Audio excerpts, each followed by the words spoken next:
ಯಾಕೆ ತೆಗೆದ್ರಿ ಸನ್ಮಾನ ಸಿದ್ದರಾಮಯ್ಯನವರು ಇದ್ದಂಥ ಸಂದರ್ಭದಲ್ಲಿ ಆನ್ ದ ಫ್ಲೋರ್ ಇದೇ ಹೌಸ್ನಲ್ಲಿ ಕೂಡ ಅವರು ಭಾಳ ಸ್ಪಷ್ಟವಾಗಿ ಹೇಳಿದ್ರು 187 ಕೋಟಿ ಅಲ್ಲಪ್ಪ 87 ಕೋಟಿ ಹಗರಣ ಅಂತಕ್ಕಂಥದ್ದು. ಅಂದರೆ ಸರ್ಕಾರ ಸ್ವತಃ ಒಪ್ಕೊಂಡಿತ್ತು ಇದು ದೊಡ್ಡ ಹಗರಣ ಆಗಿದೆ ಅಂತಕ್ಕಂಥದ್ದಲ್ಲ. ನನಗನ್ಸುತ್ತೆ ಬಹುಶಃ ನಾಗೇಂದ್ರ ಅವ್ರನ್ನ ಈಗೇನಾದರೂ ತೆಗೆದ್ರಂದ್ರೆ ಬೇರೆಯವ್ರ ಹೆಸರು ಯಾವ ಬರ್ತಾವ ಅಂತಕ್ಕಂಥ ಒಂದು ಮಾಹಿತಿ ಕೂಡ ಬರ್ಬೋದು ಅಂತಕ್ಕಂಥ ಕಾರಣಕ್ಕಾಗಿ ನಾಗೇಂದ್ರ ಅವರನ್ನು ಡಿಫೆಂಡ್ ಮಾಡ್ತಕ್ಕಂಥ ಕೆಲಸವನ್ನು ಸರ್ಕಾರ ಮಾಡ್ತಾ ಇದೆ. ಆದರೆ ಭಾರತೀಯ ಜನತಾ ಪಾರ್ಟಿ ನಮ್ಮ ನಿಲುವು ಭಾಳ ಸ್ಪಷ್ಟವಾಗಿದೆ.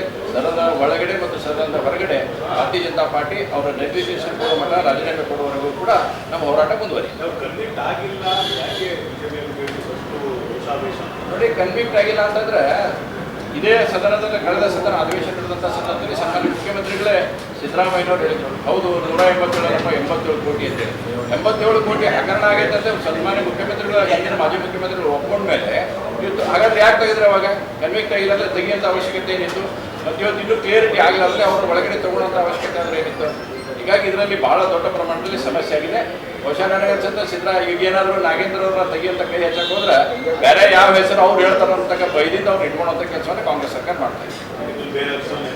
ರಾಷ್ಟ್ರೀಯ ಮಟ್ಟದಲ್ಲಿ ಬದಲಾವಣೆ ಆಗಿದೆ, ರಾಜ್ಯದಲ್ಲೂ ಕೂಡ ಬದಲಾವಣೆ ಯಾವುದಾದ್ರೂ ನೋಡಿ, ನಿನ್ನೆ ದಿವಸ ರಾಷ್ಟ್ರೀಯ ಭಾರತೀಯ ಜನತಾ ಪಕ್ಷದ ರಾಷ್ಟ್ರೀಯ ಘಟಕ ಸನ್ಮಾನ್ಯ ನಮ್ಮ ರಾಷ್ಟ್ರೀಯ ಅಧ್ಯಕ್ಷರಾಗಿರ್ತಕ್ಕಂಥ ನಿತಿನ್ ನವೀನ್ ಅವರ ನೇತೃತ್ವದಲ್ಲಿ ಘೋಷಣೆಯಾಗಿದೆ.